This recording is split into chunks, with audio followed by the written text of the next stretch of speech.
السلام عليكم. بدأنا نحجز حالات كتير من العدوى التنفسية داخل الرعاية المركزة بسبب الفيروس المنتشر. غالبيتهم بيكون كبير في السن، أصحاب أمراض مزمنة زي الضغط والسكر والكلى والأمراض المناعية اللي ماشيين على كورتيزون، والأورام اللي ماشيين على كيماوي أو إشعاع. كل الناس دي ساعة ما بيجي لها الفيروس بيقلب بعدوى بكتيرية، يعمل لهم التهاب رئوي، يحصل نقص في مستوى الأكسجين، مش قادر ياخد نفسه، مخنوق، يجروا بقى على الاستقبال. وكلهم معظمهم ان بيكون حد عندهم من افراد الاسره، سواء شاب او طفل او اي حاجه، جاله دور البرد ده فنقل له البرد. دور البرد ده غالبا في الشباب ما بيعملش غير شويه تكثيف في الجسم، بيطول وبيبهدل الشاب، بيبهدله جدا. يعني تكثيف في الجسم، ارتفاع في درجه الحراره، الكلام ده كله. لكن مع الكبير او المريض اللي عنده نقص في المناعه، لا، بيقلب بعدوى بكتيريه في الجهاز التنفسي فوق العدوى الفيروسيه دي، فبيعمل التهاب رئوي وتعمل نقص في مستوى الاكسجين، فيتخنق ويجي الاستقبال يتحجز في الرعايه المركزه.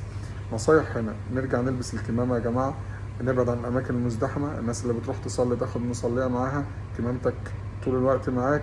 الشباب نبعد عن الاحضان، كبار السن اصحاب الامراض المزمنه يروحوا للدكاتره اللي متابعين معاهم. انت متابع مع دكتور سكر، روح تابع مستوى السكر واظبطه، طبعا دكتور الضغط اظبط دواء الضغط. تمام. نحافظ على العلامات الحيويه بتاعت جسمنا في خلال الفتره دي، وان شاء الله ربنا يعديها على خير وربنا يحفظكم.